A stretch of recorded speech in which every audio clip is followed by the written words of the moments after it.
Usa karon nga gabi balaigon gid ang Ginoo sa atong ginabuhi. Subong ang gabi maghatag lang og gamay lang mag-share lang ko sa inyo ha sa gamay nga testimony about sa ako kung paano ko yung paunsa ko gi-save sa Ginoo. So April 16, 2016 nagtrabaho ko dira sa fish pan as a electrician pero dili 1,500 volts ang akong control ng kuryente kundi taman na sa 380 or 440 ay kusog na kayo itong 1,500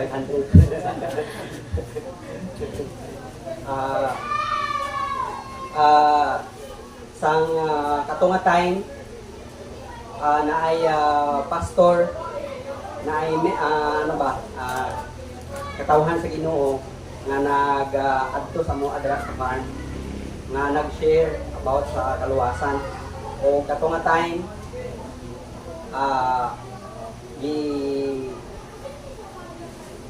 gi-explain sa mo nga mga trabahante kami mga trabahante gi-explain sa mo nga ako sa wala pa Katolik ko o ako ang ginikanan o ako po mismo dapat ko makaingon nga faithful ko sa sa Katolik pero simba always ako simba di ko ingon nga kada Domingo siguro mga simba ko once a month sa Katolik. Then katunga time ang among si Sir P.O.P. Salamat ko sa iya tungod kay naa say gigamit sa Ginoo para makaabot sa mo ang pulong sa Ginoo. O katunga time gi-explain sa mo nga kami ako sa dako kayo makasala o wala gid ko'y chance sa akong ginabuhi nga luwason ang akong kagalingon. Di mo kaya, di ko kaya nga luwason ang akong kagalingon. O ito i-explain sa nga pastor nga ang makaluwas lagi sa sa ako si Jesus Christ lang. O kato nga time, April 16, 2016, gidawat na ko si Jesus Christ nga akong personal savior. O sukad ato, dito na kay dati ang akong ginabuhi is palahubog, palainom ko ba pag-uli ko sa Lixibo trabaho ko diri every 2 weeks pag-uli ko sa Lixibo sa amo ang balay naana dito daan ang akong mga bayaw ako ang mga amigo dito naana dito daan ang lamisa ba na pag-abot na ko dito may dala mo akong isda, magsuba na mi. Pero sa diha nga na-save ko, naghinay lihok ang Ginoo, hinay-hinay niya ko giusab.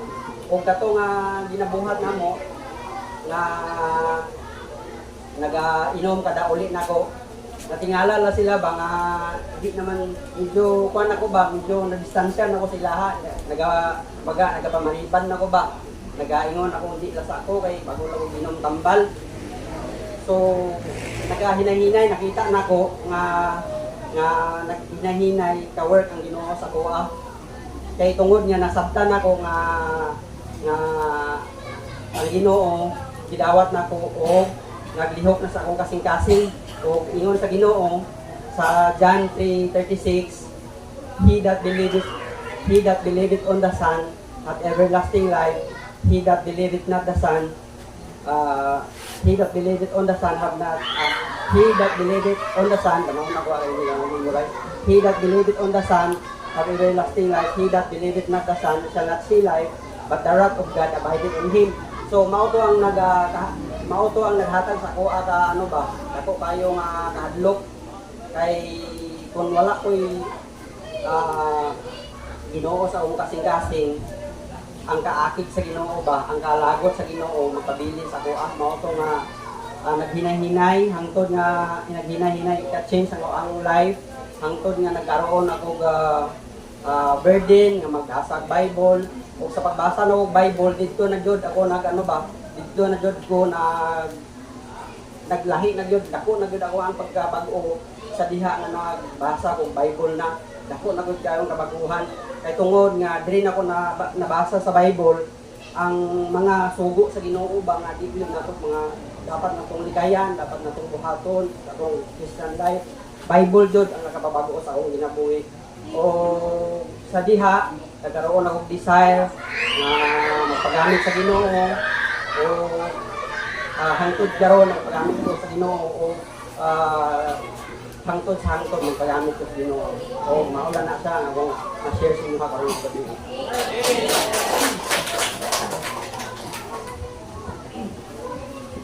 Every time nga naman testimony ka, no?